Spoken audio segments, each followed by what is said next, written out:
When I was about 12 years old, me and my buddy Carl Wayne decided we was gonna go play Ding Dong Ditch at a place called Peel Hill, a bunch of trailers and shit up there, Section 8 apartments. And we learned real quick, you can't just be doing that shit in the country. Anyway, we ended up at the Fentanyl Fairy's cousin's house, Boone's Farm Brenda, and all hell broke loose. Let me tell you what happened. First of all, we walked like 3 miles of railroad track just to get there. I rolled up on the porch of this trailer and went to knock on the door, and it had a storm door, didn't have no glass in it, like every other trailer you've ever seen. I was reaching through there trying to knock, playing tetanus Tetris, you know what I'm saying? Trying to find a spot where there wasn't no muddy dog prints or greasy fingerprints and shit. They was a sign on the door somebody wrote with a marker. Said, Chelsea went back to jail and we don't have your money. Sorry. I sketched the fuck out, so I was like, I'm gonna knock real quick and then run even faster. So I knocked 3 times real quick and then spun around like I was slick and shit. And as soon as I whipped my little skinny ass around to run down them trailer steps, there stood Skeletor in a wig and a Harley Davidson shirt. Had the homemade tassels cut around the sleeves and knots tied in them. That Myrtle Beach middle class shit. I turned real quick and made direct eye contact. And naturally I said, "No, goddamn!" And I seen 2 possible things in that woman's eyes. The first one was death and darkness. Well, 3 things if you include the jaundice.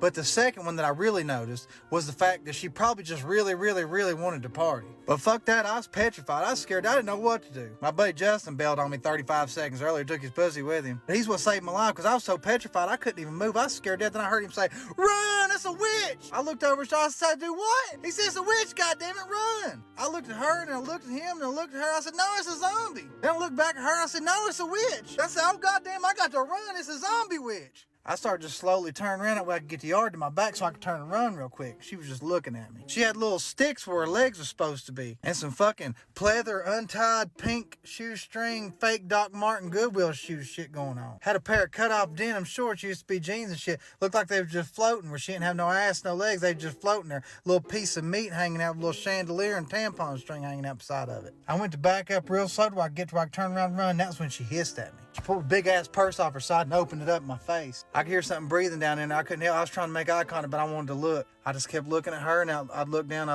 look back up at her. Then all at once, she flopped that bag open, American Eagle bag. It was nice as fuck in 2003. And this fucking rat dog with apple butter all in its eyes leaking out and shit comes straight at my face. I said, "Oh, goddamn," everything slowed down. It had 2 bottom teeth like a reverse staple puller. It hopped out and it jumped up on 2 legs like it was ready to fight me. It had a little drippy green stuff on its ding dong. And she got down on all 4s like a fucking bulimic bobcat, snotting and slobbering and shit, acting like she was gonna bite me and shit. And that little fucking Chernobyl radioactive dog come at me like that. I turned and seen a giant satellite dish full of some trash bags and shit like that and hopped over in it trying to get away. I was crying and shit. I was terrified. I didn't know what to do. My buddy was done gone. I could just see over some piles of trash and shit. I cut on the back of my elbow. It took about a year to heal. And I ain't got no damn sense. I panic and say dumb shit in dangerous situations. So I was looking out over top of the trash bags and shit out in that satellite, and they was lunging and growling. And the first thing I said, I was like, "Why is that dog standing up?"